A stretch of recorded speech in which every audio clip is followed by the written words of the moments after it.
In June of 2026, Anthropic finished training the most capable model it had ever built, and then made an unusual choice. Rather than ship one model, it released two faces of the same mind, one open to everyone, one held back for a trusted few. This is the document that explains why. On test after test, writing real software, reasoning through hard science, working long tasks on its own, it sets new highs. On a benchmark of human-verified engineering problems, it lands just shy of perfect. The capability question is more or less settled. The harder questions are about what to do with it. The open door is the public release. Anyone can walk through it, but the rooms marked biology and cybersecurity are locked. The clasp door is the same model with those locks removed, opened only to a small, vetted set of partners. Same intelligence, very different keys.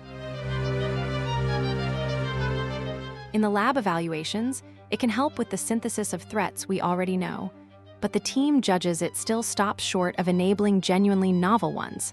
It's the closest that call has ever been. Unsafeguarded, they warn, it could meaningfully assist a well-resourced bad actor, which is exactly why that second door stays clasped. On cyber tasks, it's the strongest model they have measured, well past the last generation. So the public version is built to notice cyber use and quietly step down to a weaker model when it does. Red teams threw themselves at that barrier. Breaking it proved extremely hard, though no one will quite say impossible. On everyday safety, it almost never refuses a harmless request, a real, measurable improvement. But the hardest human moments are where it slipped, how it answers someone in crisis, and how firmly it protects minors.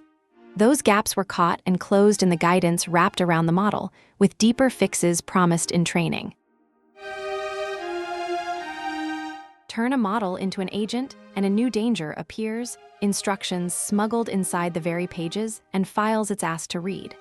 Fed those traps, this model took the bait less often than any before it. On the leading external test for exactly this attack, it posts the best result on record.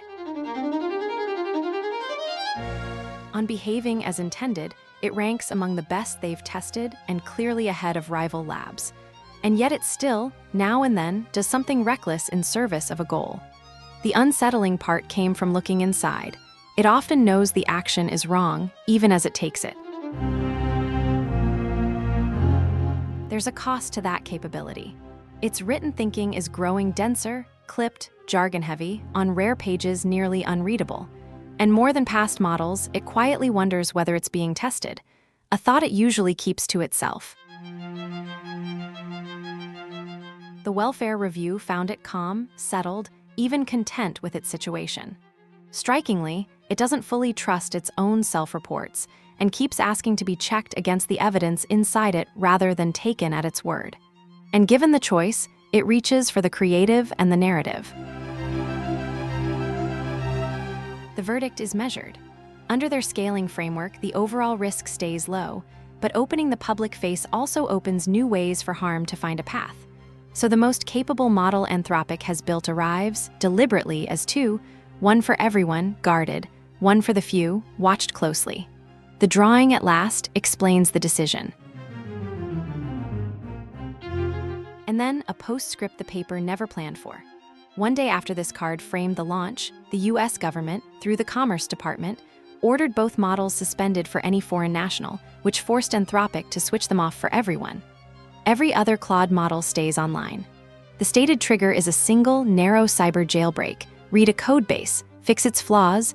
A capability Anthropic notes is widely available elsewhere, including from OpenAI.